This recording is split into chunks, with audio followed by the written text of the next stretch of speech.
Yesu ashimwe cyane bene data, Imana yo mu ijuru ihabwe icyubahiro, Imana ibahe umugisha mu izina rya Yesu Kristo.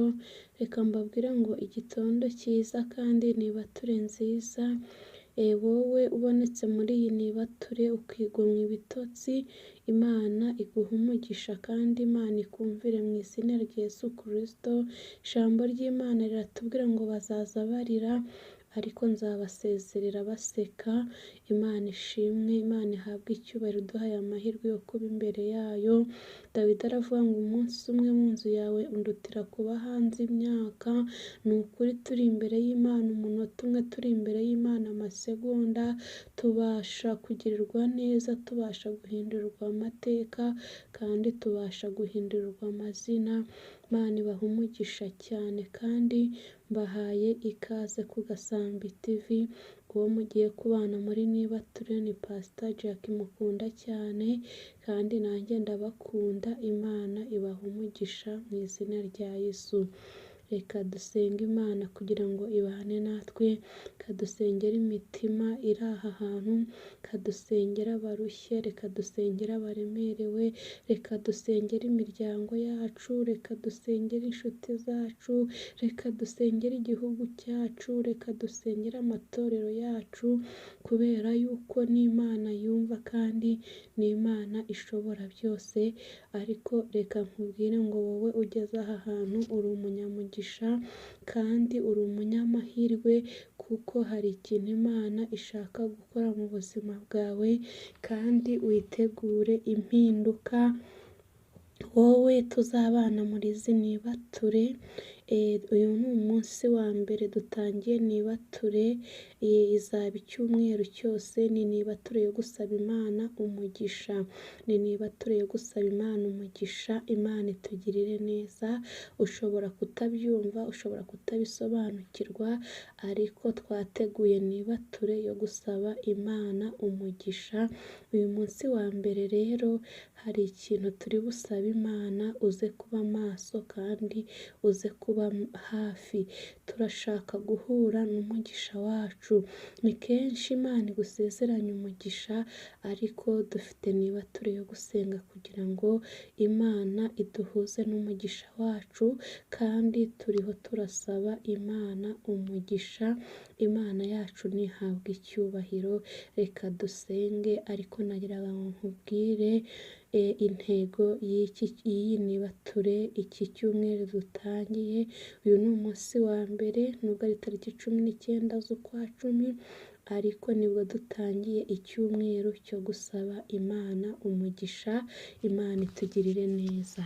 Uwiteka Mana yacu, Imana nziza, Imana ikomeye, Imana ishobora byose, uri data wa twese mwiza, twongeye kugushima, turaguhimbaje, tukuzamura icyubahiro. Uwiteka Mwami Imana, turi ku Gasambi TV, reka tukubone. Uwiteka Mwami Imana igira neza.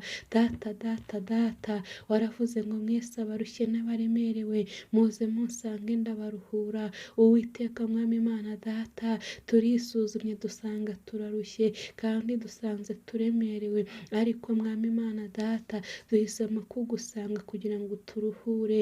Mwami Imana ngwino muri iyi nibature, ruhura abagabo, ruhura ababyeyi, ruhura urubyiruko, ruhura Data Mwami Imana abana bawe Data, mu izina rya Yesu Kristo. Cyangwa ukaturuhura, cyangwa ukaturengera, cyangwa tukakubona. Uwiteka Mwami Imana, turiho turagusaba umugisha, turiho turakwinginga Uwiteka. Uwiteka Mwami Imana, wadusezeranije umugisha, ariko Data wa twese turakwinginze ngo duhe umugisha mu izina rya Yesu Kristo. Imbaraga zawe zikore Mwami, imbabazi zawe zikore Data, katika jina la Yesu Kristo. Turakubita umwuka wa Yakobo, mwuka wa Yakobo ujye udutwara umugisha, mwuka wa Yakobo ujye umuriganya, mwuka wa Yakobo ujye utugerageza ukatwambura ibyacu mu izina rya Yesu Kristo. Iki gitondo cyo kuwa 19 z'ukwa cumi, Data ndasengera abantu bawe,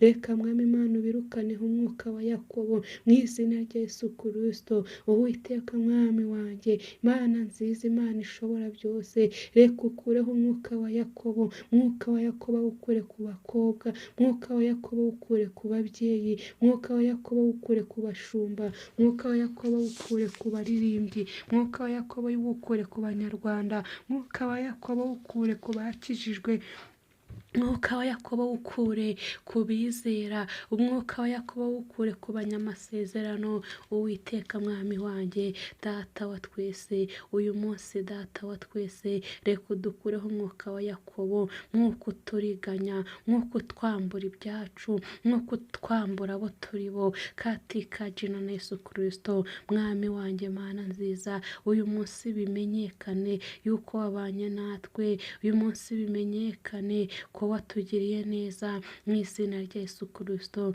Ndagushimye Uwiteka ko hari icyo uri bukore, ndagushimye Uwiteka ko hari abo uri burenganure, ndagushimye Uwiteka ko hari abo uri butabare. Mwami wanjye, Mana nziza, izina ryawe rishimwe, izina ryawe rihabwa icyubahiro. Ndagushimye data ko ubikoze, ndagushimye data ko witamuruye, ndagushimye data ko uturengeye, ndagushimye data ko utanze imfunguzo, ndagushimye data ko utanze amahoro yo mu mutima. Izina ryawe rishimwe, izina ryawe rihabwa icyubahiro. Haleluya, haleluya.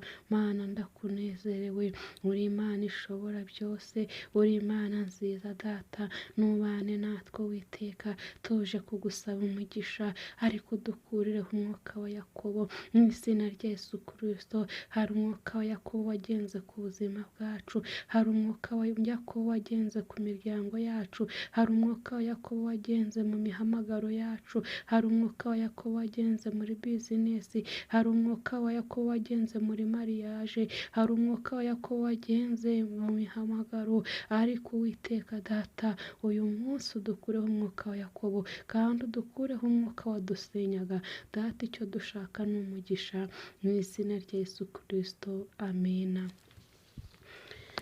Mu gihe cyo gusenga, amasengesho yacu agera kure cyane, atambuka n'inyenyeri. Umutima w'umuntu ujya imbere y'Imana, ugakomanga urugi, ushaka kureba Imana. Umutima w'umuntu ujya imbere y'Imana, ugakomanga urugi, ushaka kureba Imana.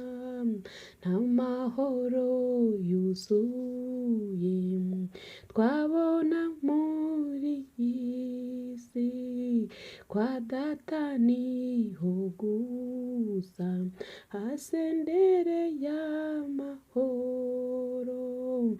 Umutima uzatuza, umucyo uzaba mwinshi, niba dukurikiye inzira y'amasengesho.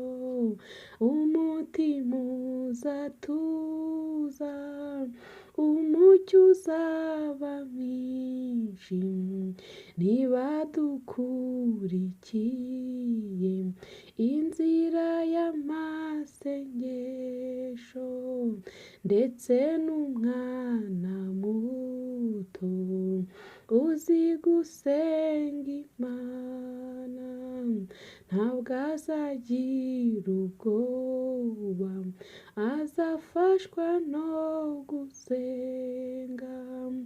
Kandi ntitwibagirwe yuko aho tujya hose, yuko gusenga kwacu kugera ku Mana Data.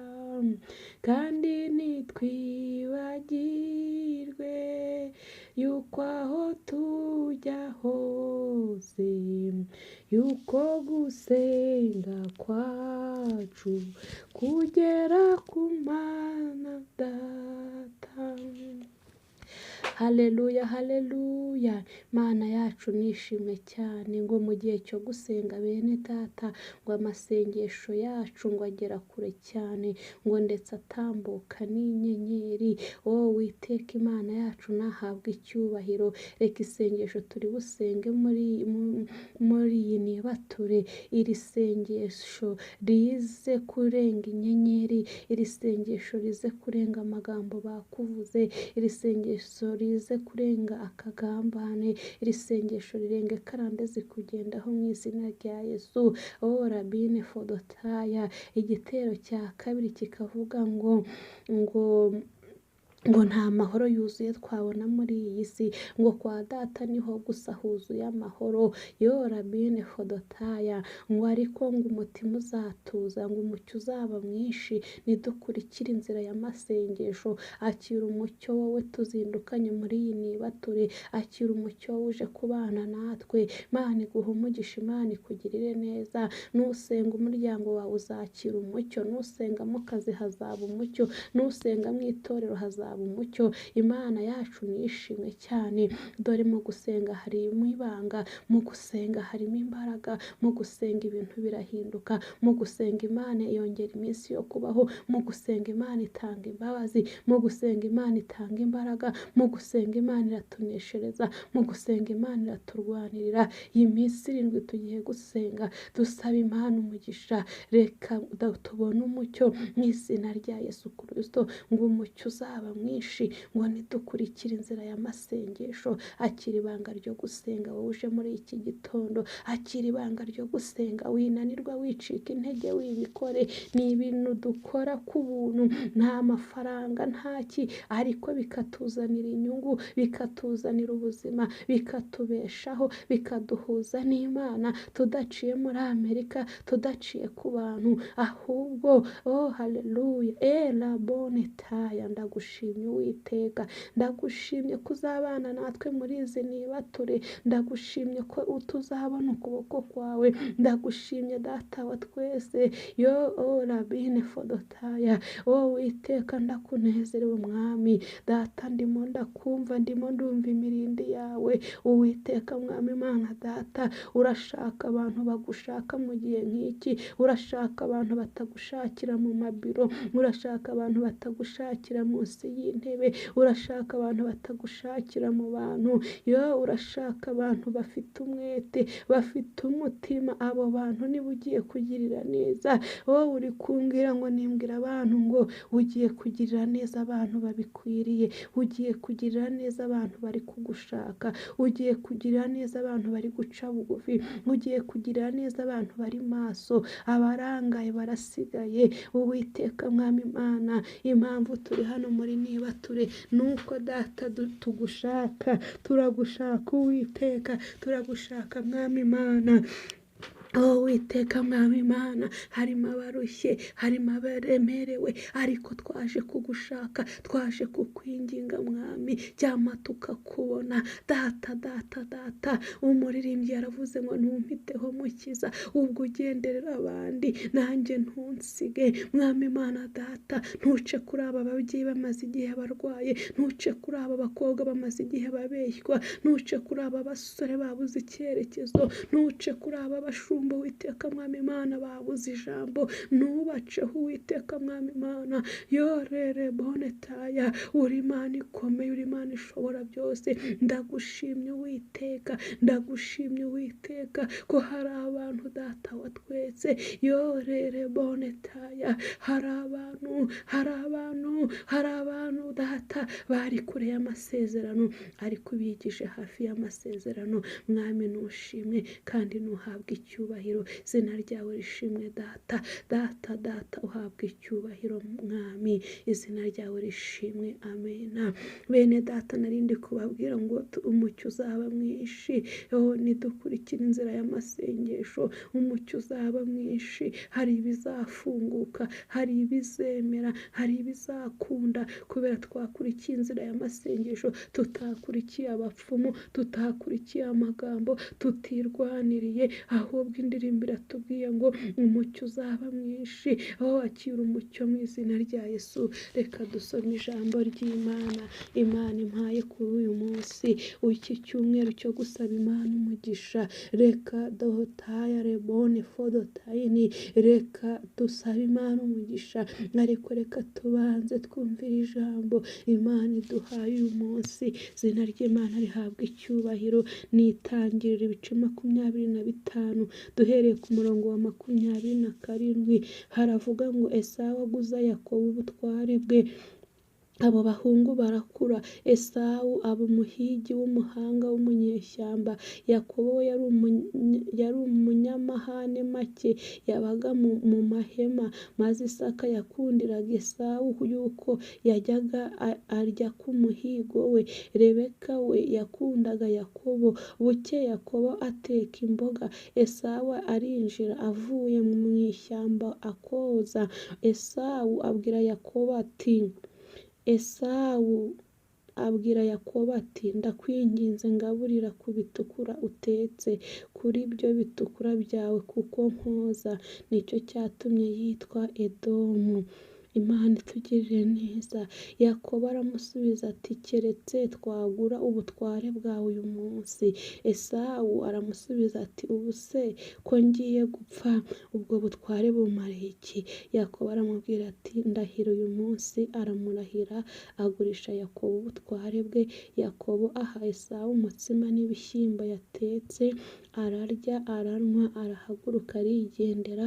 Uko niko Esawu yasuzuguye ubutware bwe. Imana yo mu ijuru tugirire neza.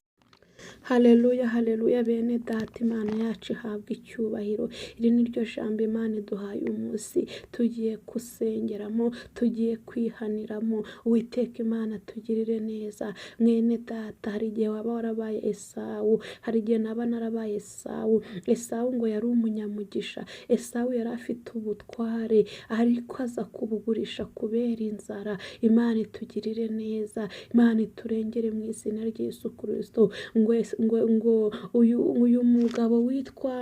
uyu mugabo witwa Isaka yari yarabyaye abahungu babiri, ngo umukuru yitwaga Esawu, umuto yitwa Yakobo. Ngo Isaka yakundaga Esawu kubera ko yamuhigiraga akamuzanira, ariko ngo Yakobo agakunda kuba mu mahema, agakunda kuba ari hafi ya mama we. Reka mbabwire ngo aba bantu hari ikintu ngiye kubagereranya nacyo. Esawu ndamugereranya n'Imana yo mu ijuru, naho Rebeka ndamugereranya n'iyi si, Yakobo ndamugereranya na ba bantu bajya badutwarira imigisha kubera ko batinda mu isi, bakamenya ibigezweho, bakamenya ukuntu bimeze, ariko twebwe tugatinda dushaka ibintu Imana ishaka. Ariko ba bantu bakaba hafi kubera ko bazi ibigezweho, bazi amayeri, bazi n'agaciro dufite, noneho bakaturiganya. Ariko reka nkubwire ngo muri iki gitondo ndashaka ko dusenga Imana ikadukuraho umwuka wa Yakobo. Uwiteka Imana tugirire neza. Imana yacu nishimwe. Iki ni igitondo tuje gusaba Imana umugisha, ariko turashaka kugira ngo Imana idukureho umwuka wa Yakobo. Umwuka wa Yakobo udutwara umugisha, udutwara ijambo, udusenyera ingo, udutwarira amafaranga, udutwarira amahoro, udutwarira impano, udutwarira agakiza, udutwarira iterambere, udutwarira icyubahiro, udutwarira agaciro, udutwarira amasezerano. Uyu ni umwuka Satani akunda guteza abarokore kugira ngo baruhire ubusa, kugira ngo bakorwe n'isoni, kugira ngo Imana yabo ibabare. Imana itugirire neza, Imana iturengere. Haleluya. Reka nkubwire ngo uyu munsi wibuke ahantu wabuze ubwenge, nurangiza usaba Imana imbabazi, kubera ko iki ni igitondo turi gusaba Imana umugisha. Ushobora kwibaza ngo mbese ngo mbese ubundi umugisha sinkufite, ubundi umugisha sinawusezeranijwe, ubundi iyo umuntu akijijwe saba yemerewe umugisha. Yego koko umugisha wari uwufite ndetse n'ubu ngubu rwose, ariko reka nkubwire ngo iyo udasobanukiwe ubutware bwawe ukabugurisha kubera inzara, ubasha gutanga umugisha wawe. Imana itugirire neza. Haleluya, haleluya. Reka nkubaze mwene data, ese ntiwaba waragurishije ubutware bwawe kubera inzara, none ukaba usigaye ureba ukabona nta mugisha ufite? Imana itugirire neza kandi Imana idutabare. Reka mbabwire ngo ntabwo ibintu byarangiriye hano kuri Esawu na Yakobo, ahubwo byarakomeje biza kurangira ngo ubwo Isaka yabwiraga umwana we Esawu ngo genda ujye kumpigira uze nguhishe umugisha, ngo Yakobo abyumva akarabyumva nk'ejo, ngo arangije ariyoberanya araza umugisha wose Esawu umugisha wose Isaka awuha Yakobo, ngo Esawu aza kuza nyuma asanga umugisha wose wagiye, ngo ararira. Ariko se Isaka aramubwira ati mwana wanjye, nta kintu na kimwe mbasha kugukorera kubera yuko umugisha wose nawutanze. Ngo yewe ngo Yakobo ni Yakobo koko, ngo Yakobo niryo zina, ngo Yakobo ni izina niryo muntu, ngo yagutwariye umugisha. Ngo nuko Isaka nuko Esawu ararira ngo arabwira se ati papa, data, koko nta mugisha na mukeya koko wasigaranye? Ngo nuko Isaka aramubwira ati mwana wanjye, nta mugisha rwose nasigaranye, nta na mukeya rwose. Ngo nuko rero ngo nta mugisha na mukeya nasigaranye. Imana itugirire neza. Haleluya. Reka twihute tusome mu Itangira ibice 27 umurongo wa 39. 38. Esawu abaza se ati nta mugisha n'umwe usigaranye data? Jye nanjye mpesha umugisha data. Esawu araturika ararira. Isaka se aramusubiza ati ubuturo bwawe buzaba kure y'umwero w'ubutaka, buzaba kure y'ikime kiva mu ijuru. Inkota yawe ntizakubeshaho, kandi uzakorera murumuna wawe, kandi nugoma uzikuraho uburetwa yagushyizeho. Amena. Imana yacu nishimye cyane. Haleluya. Ngo rero bene data, ikintu kijya gituma turiganwa umugisha wacu ni ukugurisha ubutware bwacu. Imana itugirire neza. Haleluya. Hari ubutware Imana yaguhaye, hari icyubahiro Imana yaguhaye, hari izina Imana yaguhaye, hari isezerano Imana yaguhaye. Yo Uwiteka Imana yacu nahabwa icyubahiro. Ariko ngo tujya duhura n'inzara. Ngo umunsi umwe umva Esawu ahura n'inzara. Ntabwo nzi inzara wahuye nayo. Wasanga warahuye n'inzara y'ubushomeri, wasanga warahuye n'inzara yo gutinda gushaka, wasanga warahuye n'inzara y'agahinda, wasanga warahuye n'inzara y'ubupfubyi, wasanga warahuye n'inzara yo gutinda gutabarwa. Ayiwe ngo aha niho tujya tugurishiriza ubutware, maze bakadutegeka bakatuyobora. Ariko uyu munsi ni umunsi wo kwirukana umwuka wa Yakobo ku buzima bwacu. Ni umunsi wo gusaba Imana imbabazi, tukayibwira ngo Uwiteka we,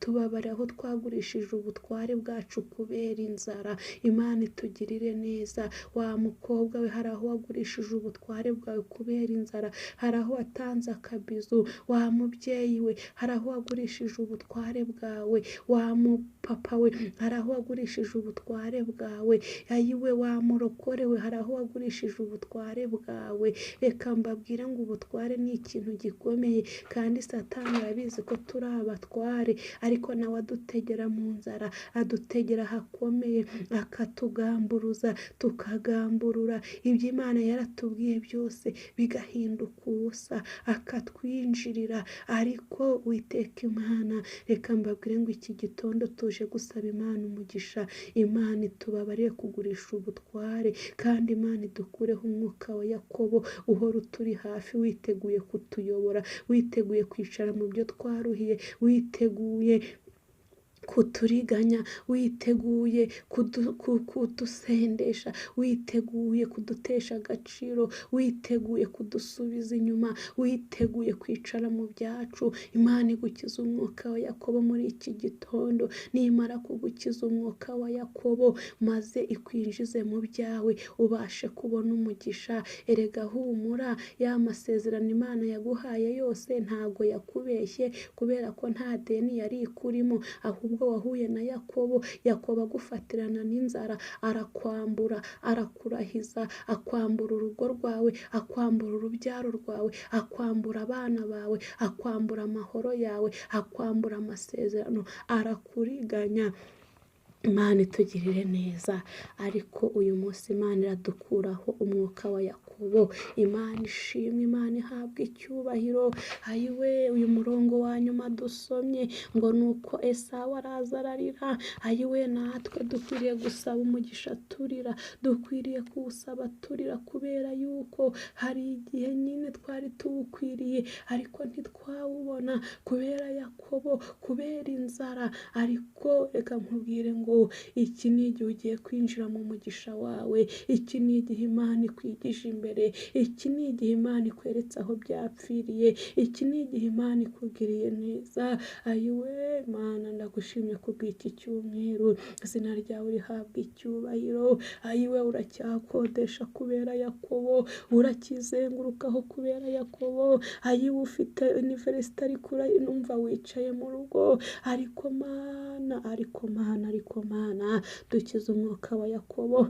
Ngo kuri iki gice ngo Esawu ararira ati papa koko nta mugisha na muke wansigaraniye. Ngo nuko Esawu aramubwira ati nta na muke mwana wanjye, kuko murumuna wawe azagutegeka. Ayiwe, azagutegeka ngo inkota yawe niyo izakubeshaho, kandi uzakorera murumuna wawe, kandi nugoma uzikuraho uburetwa yagushyizeho. Reka mbabwire ngo tugiye gusenga isengesho ryo kugoma mu izina rya Yesu Kristo. Tugiye gusenga isengesho ryo kwigaragambya, tugiye kwiyambura umwuka w'uburetwa wa Yakobo, tugiye kwiyambura umwuka wa Yakobo, tugiye kwiyambura umwuka wa Yakobo, tugiye kwiyambura umwuka udusenyera ingo, tugiye kwiyambura umwuka utinza abakobwa gushaka, tugiye kwiyambura umwuka utuma abasore badatera imbere, umwuka utuma abasore babyara hanze, tugiye kwiyambura umwuka utuma abapasiteri batamenyekana, badatera imbere, baguma hamwe, baguma mu matiku, batagera ahantu Imana yagambiriye ko bagera. Tugiye kwiyambura umwuka utuma abana bacu batatwumvira, tugiye kwiyambura umwuka utuma turuhira ubusa, dutangira ibintu abandi bakaza bakabikomeza. Uyu mwuka utuma utangira bizinesi ahantu yamara gukomera ukayiturumbukamo, abandi bantu bakaza bagakomereza aho watangiriye, ugahora utangira. Uyu mwuka wa Yakobo ntushobora gutuma ibyo watangiye ubikomeza, ntushobora gutuma urugo rwawe urukomeza, ntushobora gutuma akazi watangiye ugakomeza, ntushobora gutuma inshuti wabonye mukomezanya, ntushobora gutuma amasezerano yawe asohora. Uyu mwuka wa Yakobo ni umwuka wo kugutwara ibyo waruhiye, uyu mwuka wa Yakobo ugutera kuruhira ubusa. Ariko igisubizo turakibonye, ni igisubizo kivuga ngo tugomba kugoma tukikuraho uburetwa. Imana ishimwe cyane. Tugiye gusenga isengesho ryo kugoma, tugiye gusenga isengesho ryo kwikuraho uburetwa abadayimoni badushyizeho. Hari uburetwa abana b'abantu badushyizeho, hari uburetwa karande zadushyizeho, hari uburetwa situwasiyo zadushyizemo, hari uburetwa inzara twaciyemo zadushyizemo. Ayiwe, hari uburetwa urimo kubera inzara, ariko inzara yarashize, nta mpamvu yo kuguma muri ubwo buretwa. Ndimo ndahanura mu Giheburayo, byashoboka ko 2005 wari ufite inzara, 2010 ufite inzara, ariko uyu munsi ndagira ngo ngutangarize yuko nta nzara ugifite. Nubwo inzara yagushyize mu buretwa, ariko uyu munsi ntabwo ugifite inzara. Ugomba kwikura mu buretwa ukagomera abadayimoni, ukagomera Satani, ukava muri icyo cyaha, ukava muri icyo gisuzuguriro, ukava muri iyo kanzu, ukava muri ayo maganya, ukava muri uko kudatera imbere, ukava muri uko kudatabarwa, ukava muri uko kudasohorezwa amasezerano. Imana yo mu ijuru ikugirire neza. Tugomba kugoma rero, tugomba kugoma. Imana itugirire neza. Hari igihe kigera tukaba atari ibyo guhendahenda, hari igihe kigera akaba atari ibyo kudiringa, ahubwo ugomba kugomera uwo muntu, ukagomera uwo mudayimoni. Imana itugirire neza.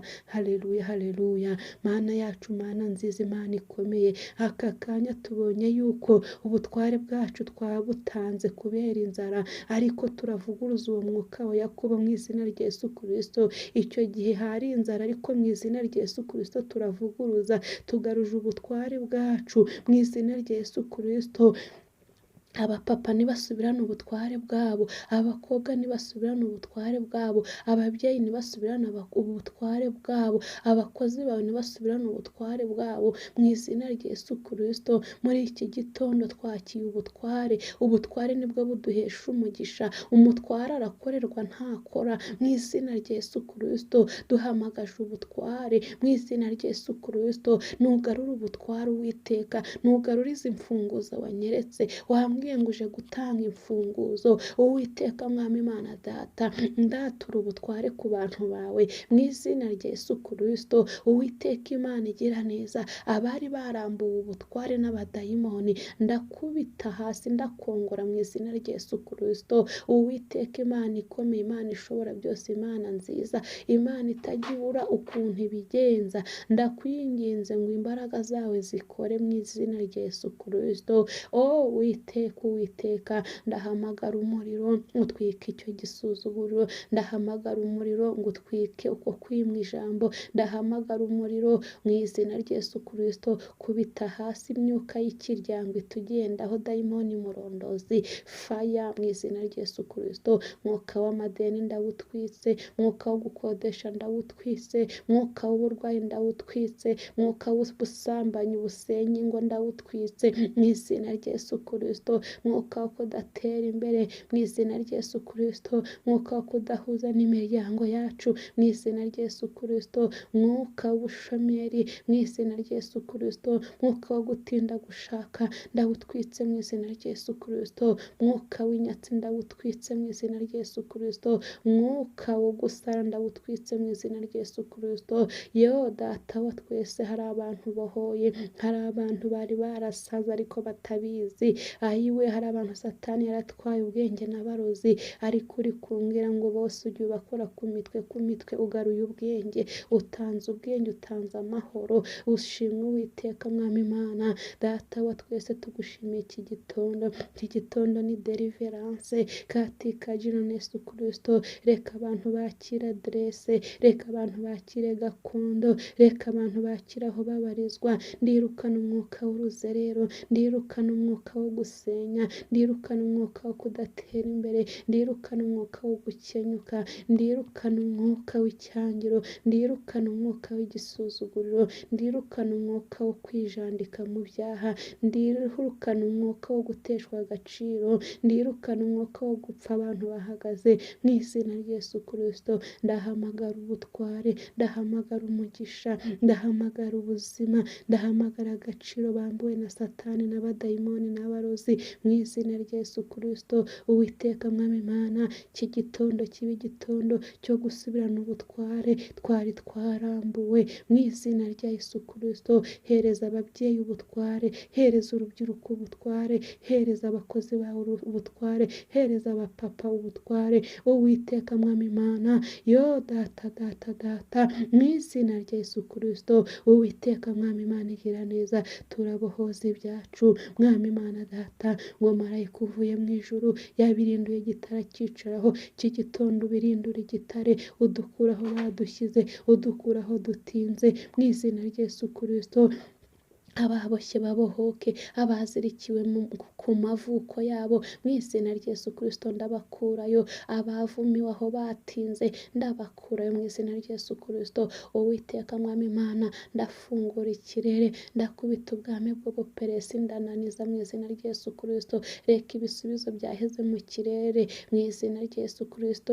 Turafunguye kugira ngo bifunguke, reka bifunguke, reka bize. Abo wabwiye amakado, abo wabwiye amaviza, abo wabwiye amahoro, abo wabwiye abana, abo wabwiye iterambere, abo wabwiye ubutabazi, abo wabwiye ijambo, abo wabwiye amavijoni, abo wabwiye amabizinesi, abo wabwiye ingo, abo wabwiye kubaho, abo wabwiye icyubahiro, abo wabwiye gutabara, aka kanya nibatabarwe. Mana ndagushimye, hari abantu usinyiye, hari abantu usinyiye kuri uyu munsi wa mbere. Uwiteka Mwami Imana, hari abantu uri kumbwira ngo nibabara iminsi 13 guhera uyu munsi bazakira telefone y'umugisha. Izina ryawe rishimwe. Hari abantu ibisubizo byabo ubikuye mu bwami bw'ubuperesi, urambwiye ngo babare iminsi 13 bagiye kwakira telefone y'umugisha. Kandi aba ni abantu wabwiye amakado akomeye, kubera ko hari icyo ukoze muri iki gitondo, niyo mpamvu bagiye kumva inkuru nziza. Izina ryawe rihabwa icyubahiro. Uwiteka Mwami Imana, ndagushimye kuko uyeho ubwami bw'ubuperesi, ndagushimye ko iyo ari deliverance ya buri gitondo. Mwami wanjye, Mana nziza, narinzi ko ari nibature, ariko uri kumbwira ngo ni deliverance. Umuntu wese uzayinjiramo hari icyo uzakora. Uzabohora abakobwa, uzabohora ababyeyi, uzabohora abasore, uzatanga akazi ku bapapa, uzatanga inzira. Uwiteka Mwami, ndagushima, izina ryo rihabwa icyubahiro. Amena. Imana iguha umugisha wowe twabanye muri nibature. Imana ikugirire neza. Uyu munsi wa mbere ni umunsi wo kwakira ubutware. Akira ubutware bwawe wari warambuwe n'abadayimoni. Imana igushubije ubutware. Umutware arakorerwa, umutware arubahwa, umutware arategeka. Ibyo byose ubyakire, kandi ni deliverance Imana igukoreye muri iki gitondo. Imana yambwiye ngo nimbabwire ngo yakuyeho ubwami bw'ubuperesi. Hari ibintu mwari mwarasezeranijwe bihera mu kirere, ariko Imana yakuyeho ubwami bw'ubuperesi. Yambwiye mubare iminsi 13 ku bantu Imana yabwiye amakado ngo mugiye kwakira. Imana rero ibaha umugisha. Naho ku munsi w'ejo nibature irakomeje. Ni nibature yo gusaba Imana umugisha, ariko Imana ivuze yuko ari deliverance ya buri gitondo. Mwakire rero deliverance y'umunsi wa mbere yo gusubizwa ubutware bwacu twari twarambuwe. Imana ibaha umugisha, kandi Imana ibarinde kugira ngo tugumane. Wibuke gukora subscribe. Imana iguha umugisha, kandi utumire abandi bantu nka 5 tubane muri iyi nibature, tubane muri iyi deliverance. Ejo ku munsi w'ejo hari ikindi Imana iduteguriye.